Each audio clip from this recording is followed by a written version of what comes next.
After the topic of recognizing human reason and thought, the most important subject we should think about and reach a logical conclusion on is the topic of God, both because no more important topic can be conceived and because this topic is very influential in our life, perspective, and all our affairs. Therefore, one cannot easily accept such a topic or easily reject, deny, and ignore it without examination. Of course, multiple proofs have been presented in this field. Philosophical and non-philosophical proofs to show that belief in God's existence is a completely rational and logical belief. There are very good reasons in this field too, and one can be convinced based on some of them. Some also refer to our nature and conscience or refer to the words of saints and truthful and great humans. All of these can be peaceful and convincing, but when we follow, read, and hear the criticisms made of these proofs, we see that in some points ambiguity is created and doubts and hesitations arise that are sometimes difficult to escape from. But there is a more reliable way, and that is to pay attention only to the most certain and most obvious thing we know.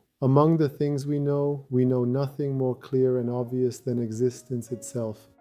If we pay attention to this very point and consider the totality of what exists in all of existence, both those things we know and those things we don't know but have reality, there may be infinitely many other things that we don't know and know nothing about, but all of them exist in this hypothetical totality. When you consider such a totality, you see that the totality of existing beings, in order to exist and to possess perfections and have good characteristics and properties, need nothing outside themselves, because you had considered the entire totality of existing beings. So when you consider all existing beings, nothing else can be conceived that this totality would want to depend on. If you think about this very point, you see it is completely obvious that the totality of existing beings is not dependent on anything else. Now think about this. Is it possible for a totality that has all properties and perfections purely from within itself? Can such a totality not possess infinite perfection? If you think about this point, you see such a thing is not possible at all. And it's impossible to not have infinite perfection while having self-sufficiency and self-subsistent existence. In this method, we neither use philosophical terminology, nor need those complex premises, nor is there room left for doubt. It's enough to think about existence and pay attention to this point that